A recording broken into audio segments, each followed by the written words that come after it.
ఏ city అయినా global సిటీగా మారాలంటే sufficient water supply, efficient water supply అనేది చాలా ముఖ్యం. ప్రపంచంలోని ఏ గ్లోబల్ సిటీ అయినా తీసుకోండి. న్యూయార్క్ కావచ్చు, మలేషియా, సింగపూర్ లాంటి సిటీస్ అన్నిట్లో కూడా సఫిషియంట్ వాటర్ సప్లై ఉంటుంది. అండ్ ఈ వాటర్ సప్లై కూడా పైప్‌లైన్ వాటర్ సప్లై ద్వారానే సాధ్యం.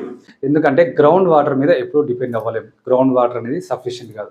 అందుకే ఏ సిటీ అయినా చూసుకోండి, ది బెస్ట్ పైప్‌లైన్ కనెక్టివిటీ ఉంది. దాని ద్వారా వాటర్‌ని సప్లై చేయగలిగితేనే సఫిషియంట్‌గా వాటర్‌ని సప్లై చేయగలం. మన దేశంలో the best pipeline water connectivity ఉన్న సిటీ ఏదైనా ఉందంటే అది కేవలం హైదరాబాద్ మాత్రమే.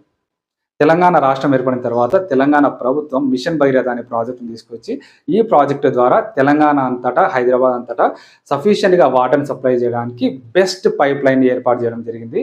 ఈ పైప్‌లైన్ ద్వారా డైరెక్ట్‌గా ఇంటింటికి వాటర్ సప్లై అండ్ ఇండస్ట్రీస్‌కి కూడా సఫిషియెంట్‌గా వాటర్‌ని సప్లై చేసే విధంగా ఈ పైప్‌లైన్ కనెక్టివిటీని ఏర్పాటు చేశారు. ఈ పైప్‌లైన్‌కి వాటర్ అనేది నియర్ బై రిజర్వాయర్ నుంచి వస్తుంది.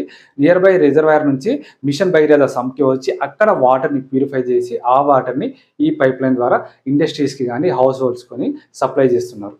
సో దీని ద్వారా వాటర్ అనేది చాలా సఫిషియెంట్‌గా అండ్ ఎఫిషియెంట్‌గా సప్లై చేయగలుగుతుంది హైదరాబాద్ సిటీ మొత్తానికి. హైదరాబాద్‌లో per day 2000 MLD plus water requirement ఉంటే 100% ఈ వాటర్‌ని సప్లై చేస్తుంది తెలంగాణ గవర్నమెంట్. అదే బెంగుళూరు సిటీతో కంపేర్ చేసుకుంటే బెంగుళూరులో everyday 2000 plus MLD water requirement ఉంటే ఎవ్రీడే 1400 ఎంఎల్‌డీ మాత్రమే సప్లై చేస్తున్నారు. అందుకే అక్కడ వాటర్ స్కార్సిటీ ఉంది.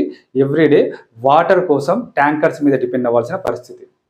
అదే మనం హైదరాబాద్‌లో చూసుకుంటే the best pipeline water connectivity ఉంది. అండ్ 100% వాటర్‌ని అయితే సప్లై చేయగలుగుతుంది తెలంగాణ ప్రభుత్వం. అండ్ ఇదే కాకుండా నెక్స్ట్ 50 ఇయర్స్ అవసరాలకు తగ్గట్టుగా వాటర్ సప్లై చేయడానికి అన్ని రకాల ప్రయత్నాలు జరుగుతున్నాయి.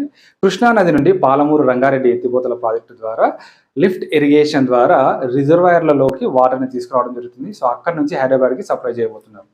అండ్ అలాగే గోదావరి నది నుంచి కాళేశ్వరం ప్రాజెక్టు ద్వారా మల్లన్న సాగర్ రిజర్వాయర్‌కు అక్కడి నుంచి పైప్‌లైన్ కనెక్టివిటీ ద్వారా వాటర్‌ని హైదరాబాద్‌కి సప్లై చేయబోతున్నారు. ఇలా నెక్స్ట్ 50 ఇయర్స్ తర్వాత కూడా ది బెస్ట్ వాటర్ సప్లై అనేది ఉంటుంది. ఇంత మంచి sufficient water supply, efficient water supply ఉంది కాబట్టి చాలామంది హౌస్ హోల్డ్స్ సెటిల్ అవ్వడానికి హైదరాబాద్‌ని సెలెక్ట్ చేసుకుంటున్నారు. చాలా హై రైజ్ అపార్ట్మెంట్స్ కూడా ఇప్పుడు హైదరాబాద్‌కి వస్తున్నాయి. అండ్ చాలామంది ఇండస్ట్రియలిస్టులు కూడా వాళ్ళ ఇండస్ట్రీస్‌ని ఇక్కడ ఏర్పాటు చేయడానికి ముందుకొస్తున్నారు.